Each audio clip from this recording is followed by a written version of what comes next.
What good YouTube WordPress ask you to only beg me to bang. Yeah man guys, so guys, today that's okay. If it's your first time, please like, comment, share, subscribe to my YouTube channel for more and more content. You know what I'm saying? So guys, that's okay. Ninya irupisa chango burangwana start to begin. See you early in the morning. Nango muka nekuno slide on Facebook wangu. You wanna my post.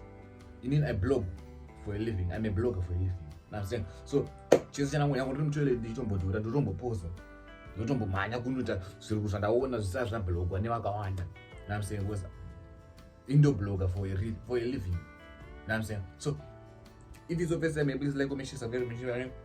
You know what I'm saying? So guys, if you still remember this issue more boys who needs the Tytie yakanetsa mateza pera ine then Tytie he exposed Mr. More boys who needs like tingati chekutanga palive pakakazozanzi more boys who needs akativinga kuinbox kwedu achitanzi tira kushanda nemwi tikaramba kushanda naye this and that and more boys who needs tomorrow akazoya mangwana achiposta mfana munyepo is the one akato inbox kubva kudhara kubva last year atoratidza ma screenshots kubva pakamupa inbox achine 33,000 followers both Facebook with TikTok. I think I tell something. I don't know. Tytie is the one up with DM kwangu achizonzo yenkuma ndoshana nemi company yenyu this and that. More boys akatomta it's okay mpana weekend we know together. I'm saying so Tytie akazoenda pa live achibva expose numbers za mystical boys needs achibva kangasa kuti business za More boys needs because akaita tingati amenoti kuchirungu inonzi chi ameno deformation of character David ndonyepera munhu I don't know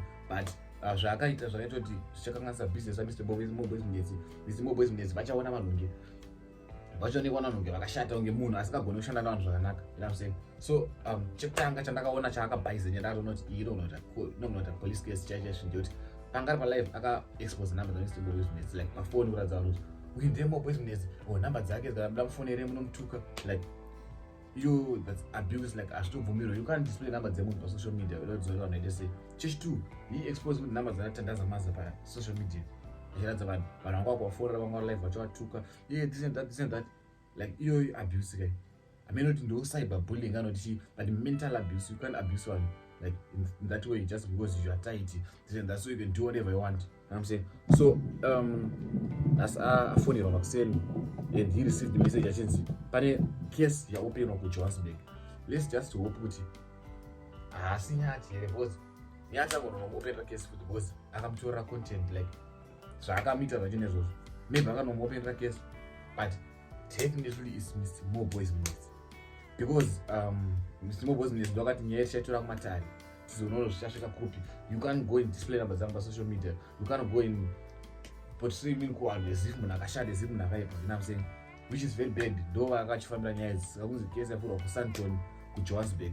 Ini ndachimbofunga ndananyati but ananyati anogara kuMpumalanga ukuru kuti vatokwira kuenda kuJohannesburg vanotoda mari akawanda avakafambira nyaya idzodzo kuti vanokwira plus kuJohannesburg munopisa kana usina mapepa nyati angamboende kuJohannesburg kuti anoripota nyaya iyi. So I think it's Mr. More boys needs vakanoripota nyaya but inini mafungiro angu maonero angu dai mupa nhau yambosungwa amboona kuti you can't do haungoibati vanhu rafu just because you're Tytie kutuma numbers toona kuti wangobata vanhu rafu waungoita vanhu rafu just because you can't expose numbers dzemunhu pa social media. Numbers dzoziva Mr. More boys needs vane funeral policy yavo inonzi funeral service yavo inonzi great funeral services. So vanhu vanoshanda navo vachashanda navo sei iwo kana watosvibisa zita remunhu waita semunhu watora advantage because you're famous on social media wakuraya munhu you don't know kuti you have almost 1 million followers.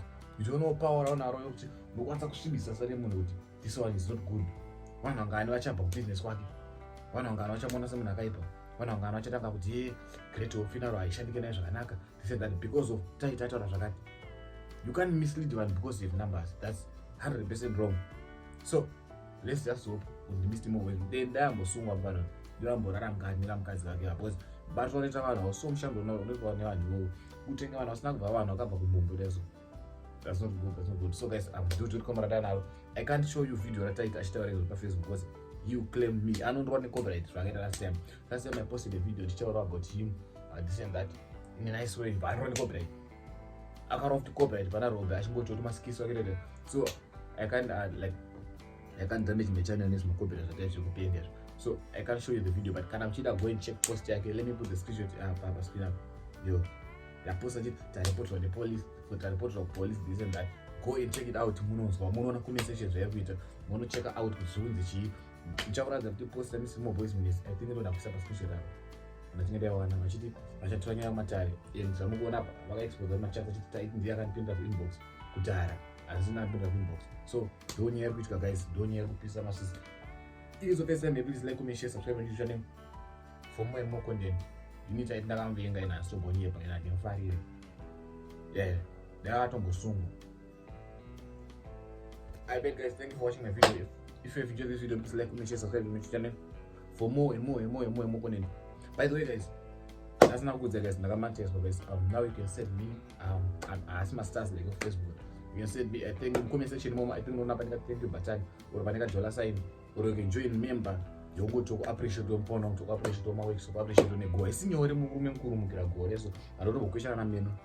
I don't know is on a face, but I don't know what to go. So those are those in Roma membership. I think join a membership. I think lowest is 19 rand here, 20 rand per month, which is less than $1. Just join the membership, guys. Comment section power up and watching about. But I can show you screenshot the screen there. You just go and join my membership. Send me thank you. I think you send through airtime as long as those who come to but yeah. Comment section more my some support. Never send them something. Also, you should be so please watch all the ads. You know what I'm saying? My ads, my video and play. I'm doing my videos now. So my ads so to know video I'm gonna post. Advertise watching. Change and skip check. Please don't skip the ads. Please I beg you. Don't drive or be my name saying Mario or whatever. So I beg guys, thank you for watching my video. If you enjoyed the video, like, comment, share, subscribe, and share for more and more content. Please also follow me on Instagram, Facebook. The lot of time what you do on Facebook. You know what I'm saying? Signing out. Do what you do with and keep on doing what I will be in the next place. I'm gonna keep on giving you updates. Thank you.